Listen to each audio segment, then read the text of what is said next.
Hey guys, I've had some students request that I actually do more of a presentation of the PowerPoints or slideshows, whatever you want to call them, instead of just putting the actual PowerPoints in there. So I'm going to give this a try. We'll see how it goes. Let me know in the comments if this is something you prefer or if you prefer going through it the other way because I talk too much. Okay, so today what we're going to go ahead and do is we're going to look a little bit at natural variation and selection. We've been talking about Darwin and the idea of natural selection, and one of the big things that we need to remember is that natural selection acts on the existing variation that is already there within the species. Okay, it can't act on something that isn't already there. So as we go through, we need to talk a little bit more about what causes the natural variation. We're going to tie Darwin's work to that of Gregor Mendel, and then talk about how the selection plays out and what that does for future generations. And we'll look at how this plays out in our next video when we go ahead and start taking a look at isolation and modes of natural selection. So let's begin with our essential questions.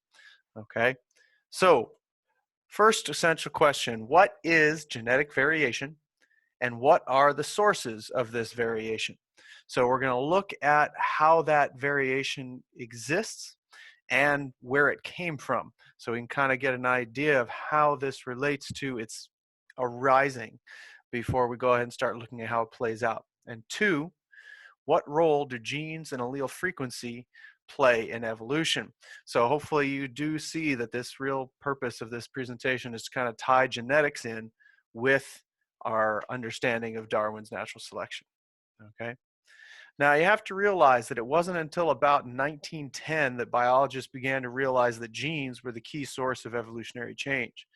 Darwin and Mendel did their work at pretty close to the same time, but they didn't know about the work of the other one. Especially Mendel's work was kind of just lost in libraries until it was rediscovered many years later, and they started doing some work with corn plants and other things like that, that really started becoming obvious that genes were the key to evolutionary change. Now, around 1910, this led to the combining of the work of Gregor Mendel, our Austrian monk, and Charles Darwin. And today, this is the push for genetics and molecular biology in all of our evolutionary work. If you watch the video, you'll see that the molecular computational things that were done in the uh, hummingbird survey are a great example of this, using the molecular biology to go ahead and look at genetic similarities of the bird species. So we can look at our classmates. We can go ahead and look at any species: cats, dogs, birds, plants, and you notice no two individuals of a species look identical. Okay, this is ultimately due to genetic variation that exists within the population. So when we look at this variation, where does it come from? Now, genetic variation is really a measure of the differences that exist within that population. And the genetic variation of an entire species is its genetic diversity. Well, there are four real sources of genetic variation. We've already talked about some of these already. So number one, this is a big one last unit, was mutations. Okay, mutations can create entirely new alleles in a population. Okay, these are ones that didn't exist anywhere else before.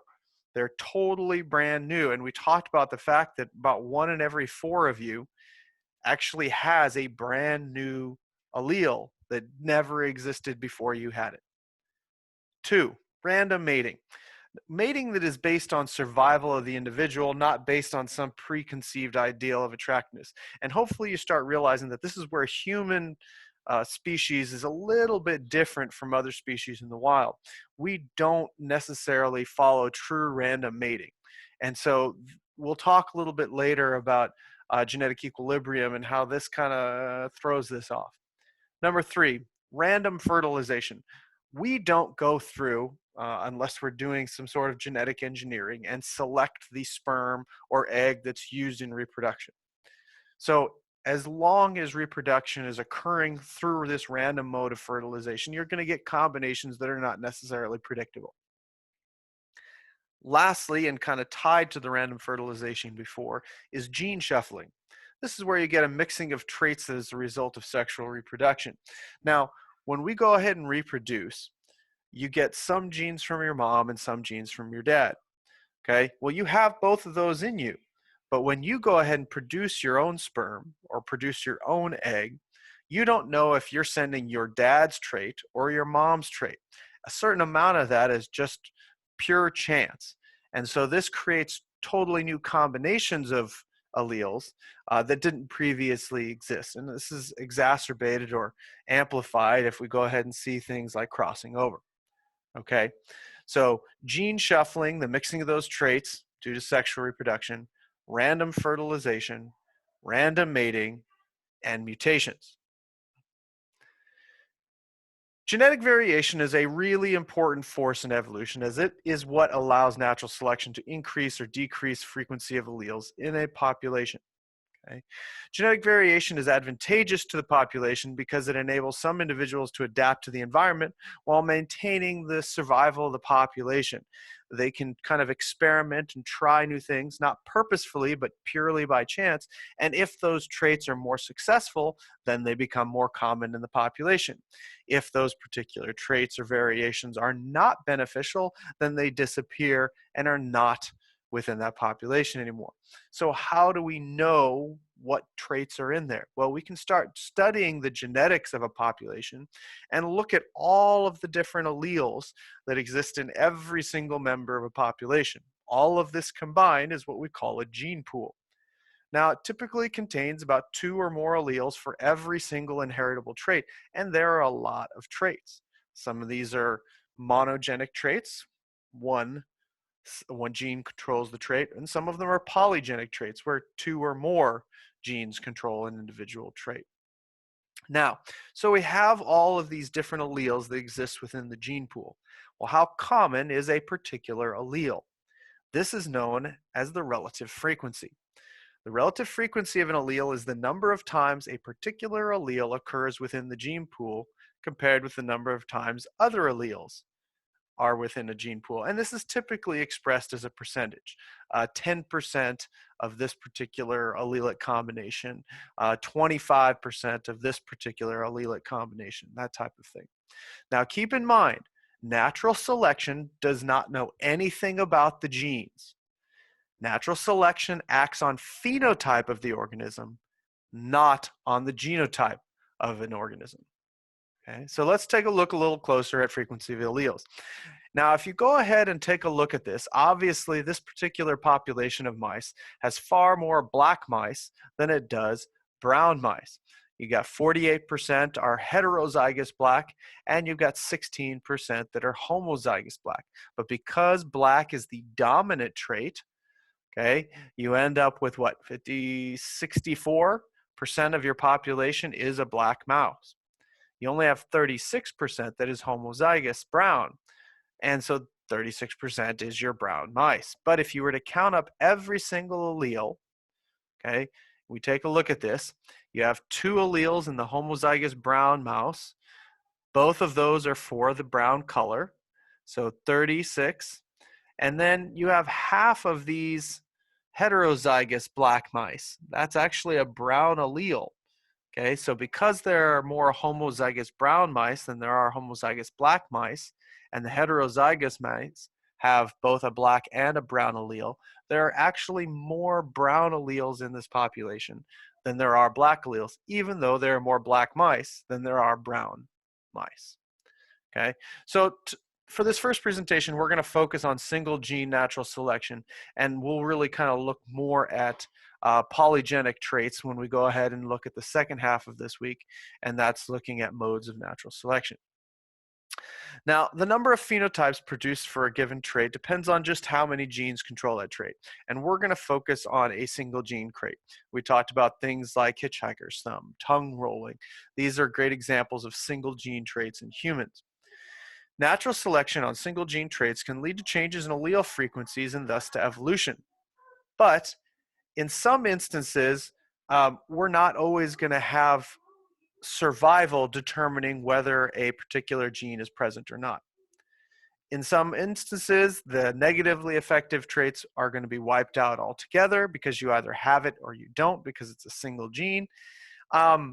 but you may see it survive with a carrier as a recessive form of a gene, depending on whether it's dominant or recessive.